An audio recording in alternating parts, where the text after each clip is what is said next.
Hello, everyone, and welcome to Storytelling with Slides. My name is Urvi, and I am the Environmental Innovation Fellow at Yale and SciCity.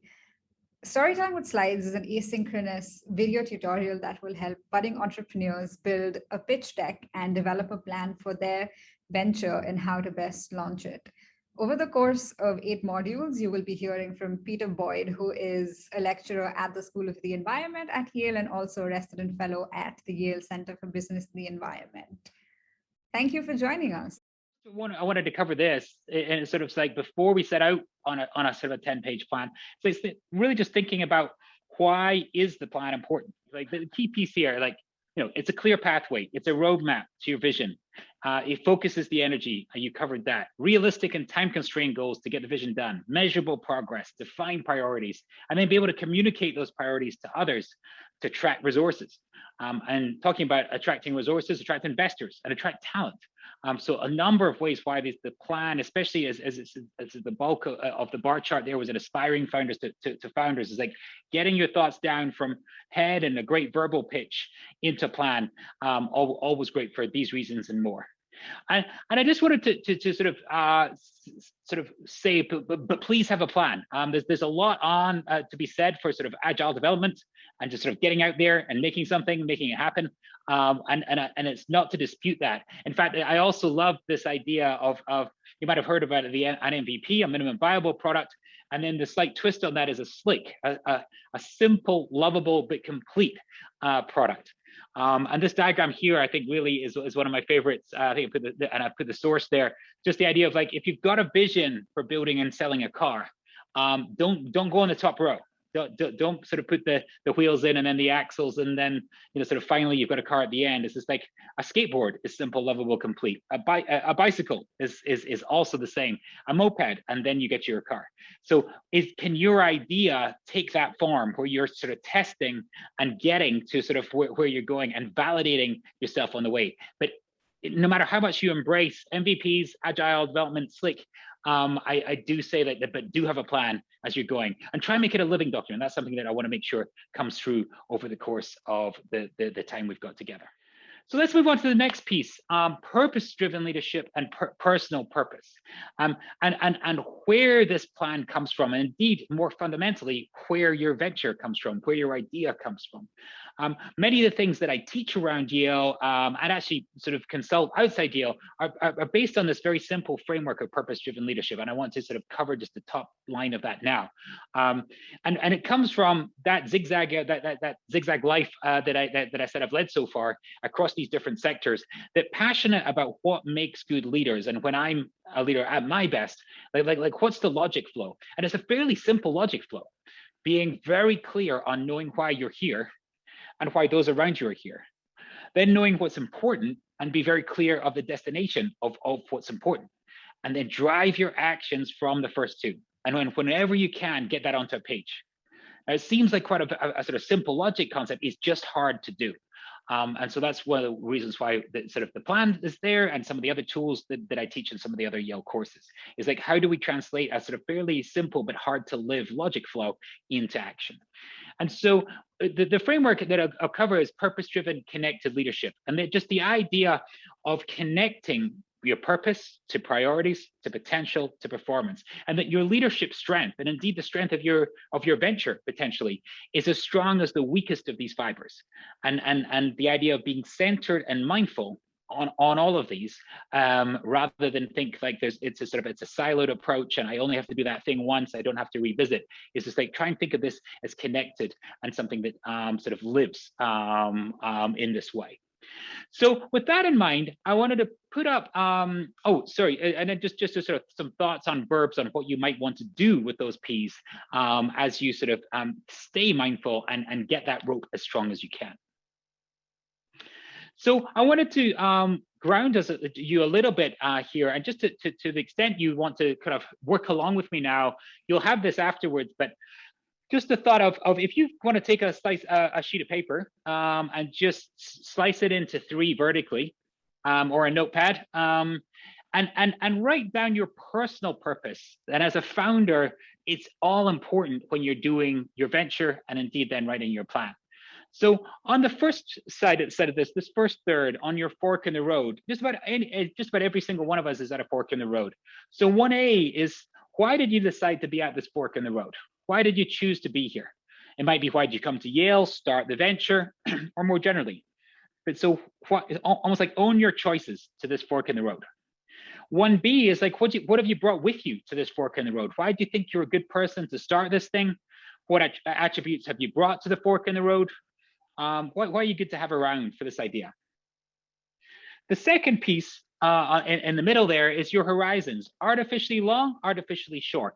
Artificially long, it's like, why are you excited about where you could be with this venture in 5 to 10 years' time? What does it look like to be out there? Not where has it got to in terms of revenue or sectors or number of countries you're in. More, why are you excited about the 5 to 10 year you in this venture?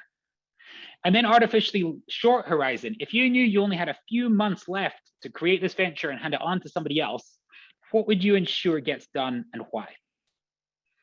And then the third one on the right-hand side is almost like the bit you can't help but be you, your inner engine. So have a think maybe about, when are you in flow? What activities cause you to forget to eat and drink? And if you can, describe why. There might be a work example, that's important, and a play back in childhood. And then another one that's sort of, you're almost ready for the big question, 3B by then. It's like, why are you here on the planet? Like there's a wonderful quote from Mary Oliver in a poem, like, what are you going to do with your one wild and precious life? What's the big why? So to the extent you've got your notepad and you've sectioned it into 3 here, I mean, feel free now just to have I'll just give you a couple of minutes to jot down what's your answers to these questions. Just first and best thoughts, no essays, no complete sentences. You'll have this template later after the workshop. Just started to jot down some notes. A couple of things to maybe think about as you're doing it. One is maybe circle the question, 1A, 2A, 3A, etc. Circle the question that's gotten you something interesting, thinking something interesting about your venture or about where you are in your fork in the road and what you're going to do next. And then the other thing, if you wanted to crunch it into like an impact statement, which is hard to do until you've thought about the component parts, but that's the piece at the bottom of the page there. I believe in this. I want to bring X into the world and create Y. That takes a while normally, but feel free to sort of jot some notes down there as well. I just wanted to cover before sort of we moved on to how does this fit into the template with basically, why are these questions important? So from an individual perspective, I find 1A sort of a good anchor. It's just like, this is why I came here. This is why I'm investing in Yale. This is why I'm doing my startup. And as a team, if you're doing this with a founding team, it's like, look for similarity and complementarity in this answer. I often do that when I'm working with teams. On 1B, it's like, that's the boost in the pitch. I'm good at this stuff. You're like I should remember that I'm good at this stuff. This is what I want to bring into the world, and I'm good at it. As a team, I'm looking for synergy there, but I'm also looking for differences. It's just like, and as you look for co-founders and people to join you on your venture, it's just like, you don't all want to have the same thing in your knapsack that you're bringing to the party. You want to have you sort of a variety of skills and inputs and lived experience. On 2A, a couple sort of what one or two people said that was an important one. It's like, as an individual, can you keep your eye on the prize? Is your current practice building towards this future? And also, I think for the extent of this workshop is this, like, there's some useful words in what you might have scribbled here for your vision and mission, which is a key slide in the template. And then 2B, I think that this sort of artificially short horizon, I think is normally really useful for your priorities. Like, what's the most important things I've got to get started? It sort of cracks that urgent and important matrix and says, like, what's truly important, irrespective of my perceived urgency. On 3A, a lot of people sort of gravitated to 3A. What's my inner engine? Job crafting is a term that is worth sort of reading up on. But to the extent it pertains to startups, it's just like, can your startup be something that includes the answer to what you put here? Because you're more likely to be in flow and be infectiously good at what you do if your startup involves that answer. In 3A2 at play, it's just like, hopefully you've got that time in the month, if not in the Monday to Friday 9 till 5, to recharge and be a better you at your startup. And then 3C, sort of 3A, childhood, it's sometimes a useful frame. I think especially for entrepreneurs that are starting something bold, almost by definition, it's bold because you're starting something new. Is that like, it's that useful frame of like, if you love biking or you love jumping off a cliff into the ocean or whatever you said that you did as a kid, it's like, that's a startup. Like think of that analogy of jumping off a cliff or building something or Lego or whatever you said there. That's a powerful frame for you to sort of anchor yourself with some courage for your startup. And then 3A in general as a team, if you're talking about it as a founding team, I love to when teams talk about their differences in what makes them tick, because you can be sensitive to that person needs to work alone, that one needs to work as a brainstorm, etc. And then 3B, just the idea here is like, hopefully your mission on your startup and your calling sort of align over time. And the answer here has an element of that. And it's also just good as a team to appreciate the richness of the people that you've gathered around you. So that's a thought on sort of like, just like, especially as founders, is like bring your personal purpose to this plan, but more fundamentally to the plan, bring this personal purpose to the venture. And because what it does is it's like both a personal purpose and a plan anchors you in effectively the box of operation. So why question our why and make a plan? It's like, it's your North Star. It's the thing that you're trying to head towards. It's like, this is why I'm here. This is why I'm trying to do what I'm trying to do and create what I'm trying to create. I'm here right now and I need to get there. And then by doing that, you're sort of, as I say, the box of operation then has some dimensions around it. You choose what to do, your tasks. You choose your talent and the treasure, i.e. what people, what budget am I going to put towards this, what effort, and then time passes to get there. So by being very clear on your why and your team's why, you sort of set those dimensions of the box, and you've got an aim. And as humans, we like to aim at something. Just to say, like to anchor you in an example for this, and why I'm excited to be on workshops like these, is this like, so my personal vision is that everyone can see their path to their great work. And the mission that I help leaders build purpose-driven paths to that great work by lifting their sights and spirits and skills. And so that's how we sort of like it's something that's become part of life, but it's also becoming part of sort of business and working here at Yale. So let's move on to the 10-slide plan and the goal with a couple of pieces of important context. The first piece is that it's intended to be scaffolding rather than the building itself. You're the building. So I bring sort of a sort of set of very simple tools, a framework that it's almost to allow you to build with both hands, but it's your building, and I don't want to touch it. The other piece that I wanted to say is that this plan that you're going to do is continually evolving. You might have heard the pieces like planning is essential, but all plans are useless. The idea that no one ventures in the same river twice. It's not the same river. It's not the same person. You can continually plan. And so the beauty of the planning process, especially in startup mode, is it's a living document. So if you create something that you then put away and file and forget about, it's like that's not the spirit in terms of that will actually sort of make this useful for you. So with that in mind, let's do 10 slides to a plan, but also sort of anchor the piece I said at the start about can you crunch it into a page? And so my favorite version, and we're going to come to the sort of the suggested 10 in a second, but my favorite version of the one page is really useful here. You wouldn't ever necessarily present this to an external party, but to sort of guide you and to guide your co-founders and to guide your senior executives, it's a powerful tool up to a large size business. But the idea would be to have your vision and mission, effectively the venture's why at the top, the key priorities, what are the big things that have to be done, the strategies, like how are we going to get there, and the definition of what success feels like and looks like, the results. And it's all underpinned by your values, your norms, like how are you going to behave with each other, how are you going to behave with your customers if you have them. I do think that talking about one pages, I do think that the business canvas is another complementary framework.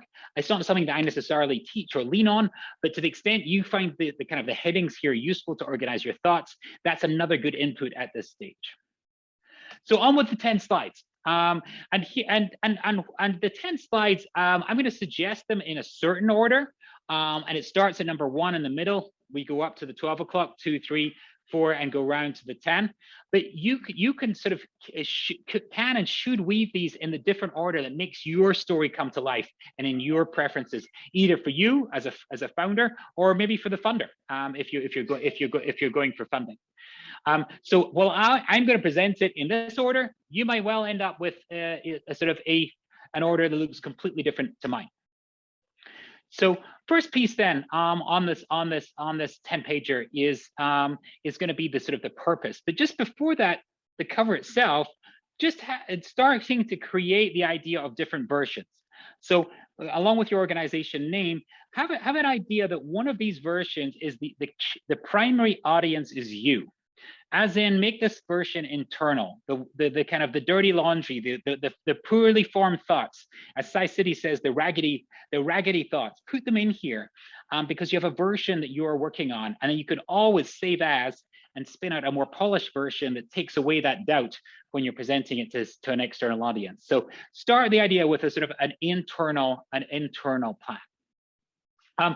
And then then building on what we said earlier about the importance of a why, both a personal why and an organizational why, I think one of the most important slides in your deck is the goal. And you call it the goal, the purpose.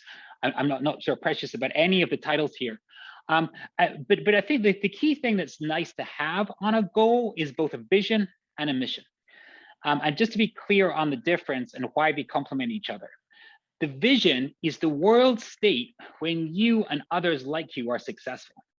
It could almost feel cliched. It's so big, it's so bold, and it's so simple potentially, but you also making it feel possible, inevitable even. And that's the vision. That's the kind of the sunny place that you're heading towards and why you get up every morning with this startup.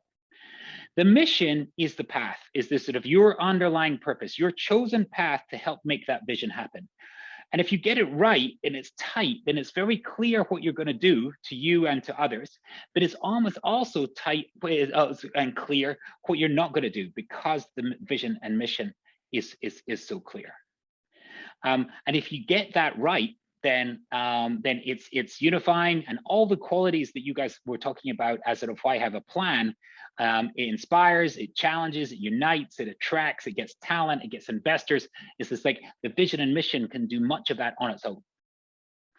And I put some notes in here just while you're doing this yourself, and afterwards, in terms of to the extent you find this template useful and you follow it.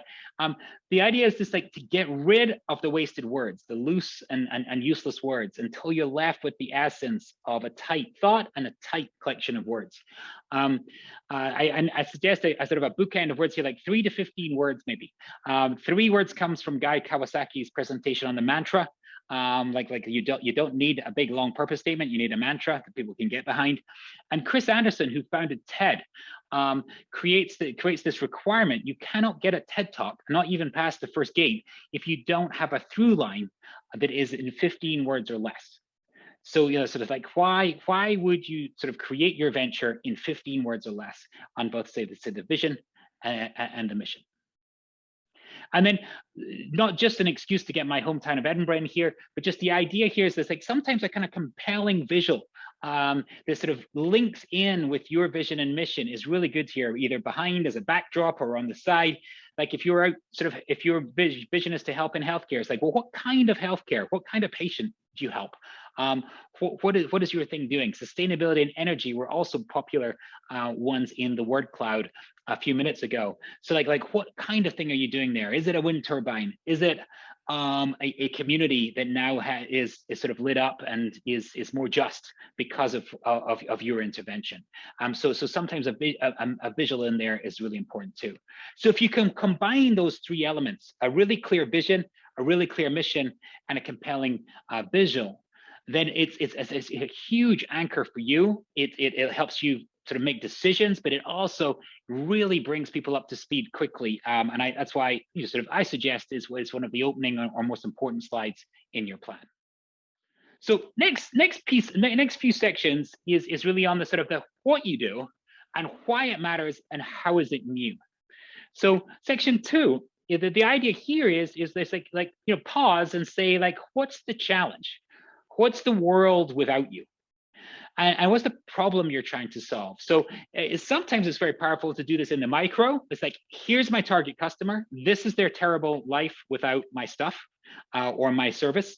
And I'm going to describe to you what is happening in the micro with one of my sort of target customers or communities. And then in the macro is this, it might be like, what's the consequence of lots of customers in this situation? And show how bad that is. Again, it could be 2 slides, but it's sometimes quite powerful to get the challenge across in just a slide. What's the problem you're trying to solve? And then this is a nice piece to then go into, like, very simply, very clearly, what's your solution? How does it work? You might say for a key target customer, you might have a couple of different flows, but the idea here in the suggestion is to create a simple process, 3-4 steps. That's all most human brains can get their heads around. It's just like, how does your thing actually work? And there might be a picture or an icon, step 1, some detail, step 2, step 3. I think Airbnb has a 42-page guide on a very complicated legal arrangements of what happens when basically, strangers stay in other strangers' homes. But the how-to for the host and the how-to for the guest is 1, 2, 3. So can you do that with your venture? It's like, what's the simplicity, no matter how complex your idea or service might be. And then the piece about like how is it new is, like, even if you're nonprofit, but most people on the call seem to be on the for-profit space. It's like, what's the competition? What's the context? Every venture has that. Like everyone has a market context, and the idea is, as the question prompt is in there, what gives you the space and freedom to operate? What's the white space that you're in? I've got 2 format suggestions, and you might gravitate to one, or you think your target audience may gravitate to one. But the idea is, like, if you've got 2 differentiators that are really amazing, it's A and it's B, then can you put yourself in a graph where you are A and B? You are the green dot in this diagram. And then all your other competitors or competitor types, you don't have to name individual competitors if you don't want to, but all your competitor types are either only A, but they're not B, or only B and they're not A, or they're neither A nor B, they're really terrible. But so it's clearly showing you as being the best and having some white space in the place you want to occupy. But the key trick here, obviously, is you're defining the axes. You are saying A and B is vital in my marketplace, and I am both A and B, or I will be A and B. So if you can do that, if you can boil down the essence of your competitive advantage or soon to be competitive advantage into 2, this is sometimes a really good pictorial way of showing that you know your market, you know your context, and you know why you're better or will be. If it's a bit more complicated than that, you say, no, there's 5 or 6 features, and I've got all 5, and my competitors are terrible, then actually the piece is, again, a nice, quick visual way of saying, I've got all of these, and look at my poor competitors. And you can probably think of numerous examples on the internet where you've been kind of, lured into purchases of a certain product or service because the thing that is on the website has got all these features, and the competitors don't have that. Piece is to think about the business potential and getting that across and being infectious about the potential. One of the slides that I suggest as slide 5 is the idea of market validation. Validate the space that you're in. You could, on this chart, you could describe the key trends that make now the right time to be in this marketplace. What market do you even operate in? Can you define that clearly? And the opportunity in terms of both size and time.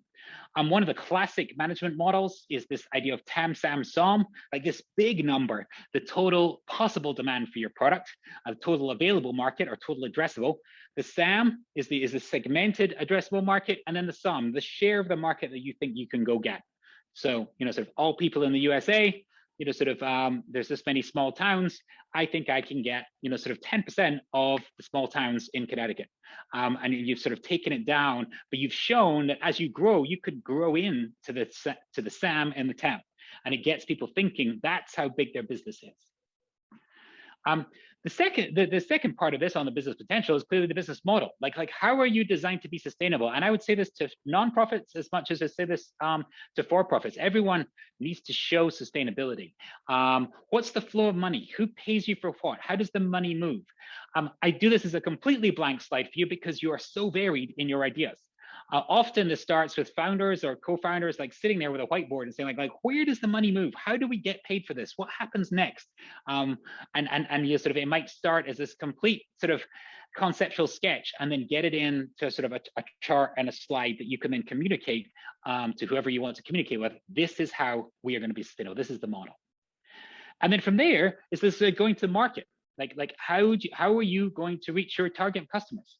What is the way to go to market? You might, if you're sort of a direct to consumer venture, or you know, even business to business, you know, so the marketing might be absolutely vital to what you do. So you might have a marketing plan that is 20 slides long.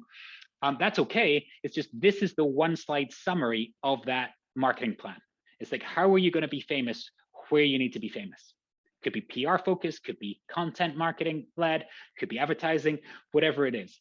And I really quite like this phrase from Seth Godin here about like what makes your product or service remarkable, as in able to be remarked upon.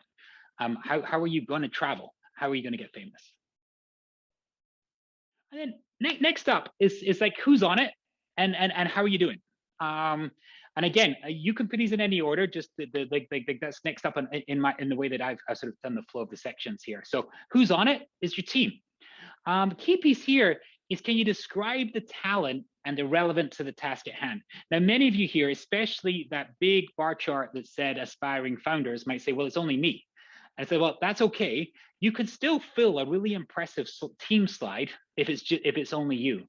The first piece to think about is to think of it as an hourglass, not a classic pyramid.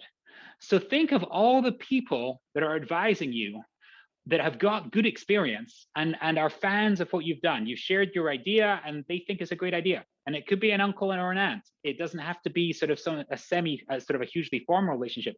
It could be the friendly advisors here in SciCity, of which, you know, sort of, you know, Urvi, Matt, me, sort of, we count ourselves potential advisors for you.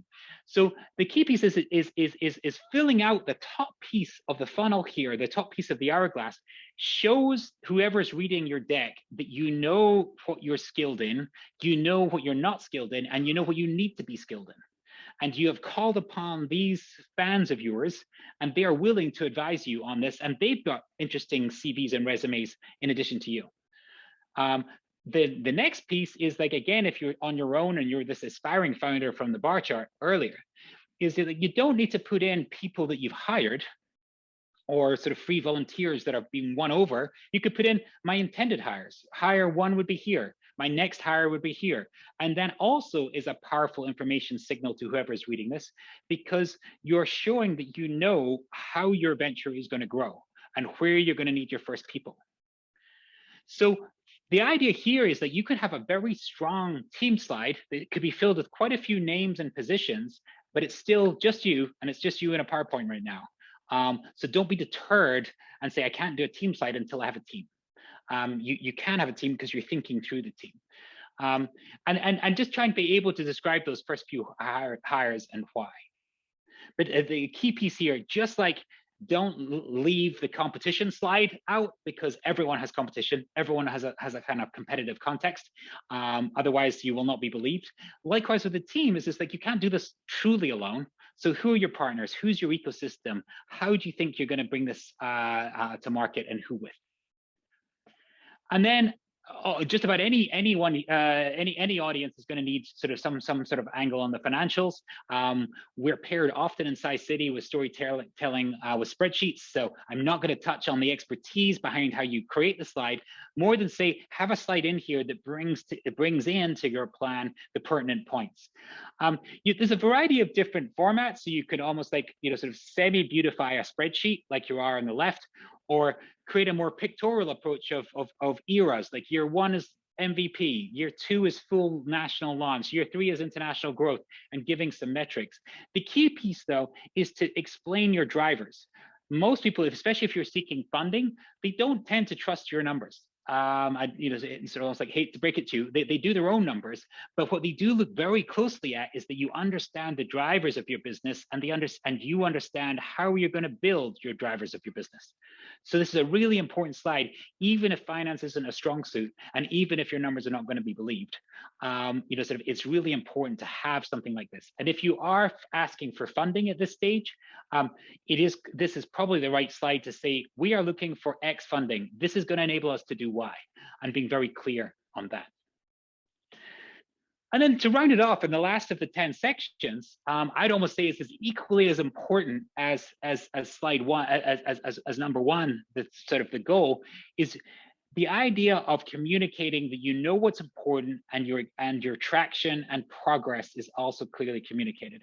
So the idea here of like progress and priorities. Down the left-hand side, you've really clearly identified and displayed, the key areas that you know you need to be successful. Whether it's sort of month one and you haven't made a thing yet, or year 4 and you're going into full national launch, it's likely that your business or venture needs to be brilliant at these 3 or 4 areas. Could be product, marketing, could be brand, could be team and partners. Whatever the thing is, you've named it very clearly and you put it down the left-hand side. And then the middle column says, we've managed to achieve this to date. Progress till now is this. And you're showing, I've made some really good progress on these. Even if, in early days, it's a very light sentence. It's like, I have talked to 20 experts about X, or I've talked to, sort of 3 people about Y. That's still good. And you've attended 2 workshops. Put whatever it is in there in terms of your traction against what's critical and important. And then priorities is like what you're doing next to focus on, that is the sort of, what you need to do next. There's an incredible amount of information on here that you will need to think about, but more importantly for the plan, it's an incredible amount of information to your audience, because they go, this person really knows their venture. They know what's important to drive it, they're getting some traction, and they know what they're doing next. It's an incredibly powerful slide, especially when you pair it with the powerful goal, the super clear vision and mission in section 1. So that's it. That's 10 slides. You might want to finish it with a nice logo, compelling visual, a restatement of why, why team up with me, why buy me, etc. But that's the 10 slides. And I wanted to go back to the scaffolding and indeed the squiggles, and say that really the richness in this is going to come in putting in what's in your head and sort of dropping it into all the right places, and then making this your own. And not being too confined to my numbers 1 to 10 or my titles. Is just the idea of like, take these, they are built on a number of different VCs, TED Talks, mentoring, mentees, local venture partners, etc. And they seem to sort of all coalesce around ideas similar to these 10. So if you can cover those, then you're hopefully on a good track. And it's maybe sort of some frameworks to put ideas that are already in your head and put them into the right place. Sort of close for the last section in thinking about like, how do you disseminate the plan, and how do you organize it now that you've got your 10? So one piece is just in your folders. Just a quick thing here is the idea of like making sure that you are really visible, that you've got your most recent version up in front of you. So this was a screen grab of a year or 2 ago, where I said like, the one that I send externally is up there, and all the old versions are in the archive for old versions. And then I've got my first deck where I first sort of said, this is what I'm going to do as first principles. And then I've got the dirty laundry version, the one that I said at the start, the internal version, the plan for me. And that's the one that's sort of just for me. And they'll always be different. They're at different speeds and at different times. You're updating them all. But the idea is like your most recent version is easily visible, and all your old stuff you can find if you get anxious, but it's in another folder. So be sort of super clear, like this is where my current version of my plan is. The other piece, if you notice from that folder, is like there's deck versions for others and Word versions for others. I might have to write memos to people. I might need to write a particular deck for a particular situation, be it a strategic partner or an investor or whatever. So think of it as almost like a hub and spoke journey that you save as your internal deck, and then you put it out and then take it out to that deck, to that cause. You might have a great conversation with an investor and come up with three, 4 ideas to tailor that. Well, then change the core one, change the one in the hub. And then your next spoke, as you go off to investor 3 or investor 4, is going to be improved by virtue of you've always gone back to the middle and improved the hub version of your plan. And so whether it's for investors, community stakeholders, others, you can see that there's going to be different versions of this depending on what's happening, but they all come from the same sort of genesis, if you will, the hub deck, the internal deck. And then a note on dissemination, trying to keep control of your material. One suggestion I've got, I don't own any stock, I'm just a user. In fact, the template that I'm going to give you is via DocSend. It's just the one I use. It's good for Yale and it's good for this sort of stuff. The idea here is I don't send out PDFs, I send out the same link every time for, say, the template. And then the people that look at your plan, they click on the link that you've provided, and it goes to the latest version that you've just uploaded.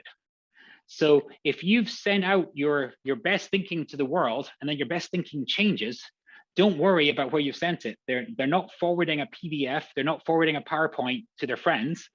They're just forwarding the link, and the link goes to your latest version that you're in control of. And you can switch off that link at any time as well.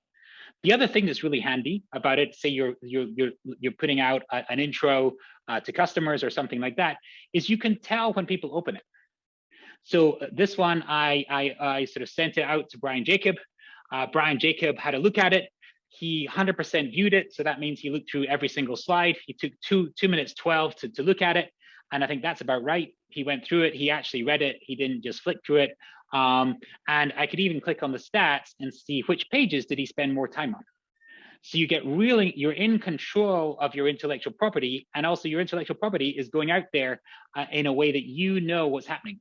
So if you then have a conversation with that customer or that investor on the phone, and you know that they've read your plan or not. So you can either go, would you mind, do you want me to go back to basics and tell you from the start? Or do you want me to, or do you have any questions? You know how to steer the conversation because you know if they've read it already. Another piece that I think is important on dissemination is the idea of cloning cloning your intro. You're going to have to write and disseminate this a lot. So this is the idea of, like, I don't know if you use Evernote or Notion or many of the other places where you can keep all your notes. So I use Evernote. Ideas like this is a paragraph that I will write a lot. So copy and paste it from here. And as you can see here, I even link for more. Here's a 3-minute PowerPoint intro to my consultancy, knowing that it takes about 3 minutes to read my PowerPoint intro because of the stats prior. So that paragraph I can now drop into the 25 emails I'm going to have to send in this month in order to get out to who I want to get out to. So copy and paste, get used to phrasing things and then save it somewhere, and then save a lot of time by putting that out there. The other place is also interesting, I think on Apple, and I think PC's got a similar version here, is the keyword strokes. So if you do sort of say semicolon plan, then it will actually fill in and put in the website to your plan, which is your DocSend link going to your recent document. So you're in control of your IP, but you're also getting your plan out there fast, or as fast as you want to. It's not slowing you down.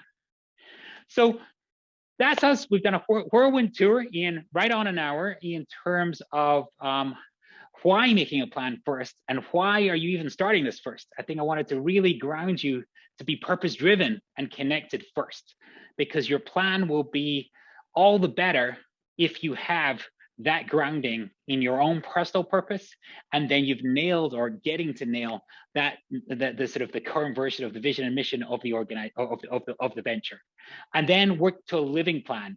Don't try and create a plan that is a document that you say, phew, I've done it, and it's off the side and you never see it again. It's a living document. You've always got the latest version, and your older versions are in another folder, and you're getting out there and sharing it with people and gathering fellow travelers as you get there.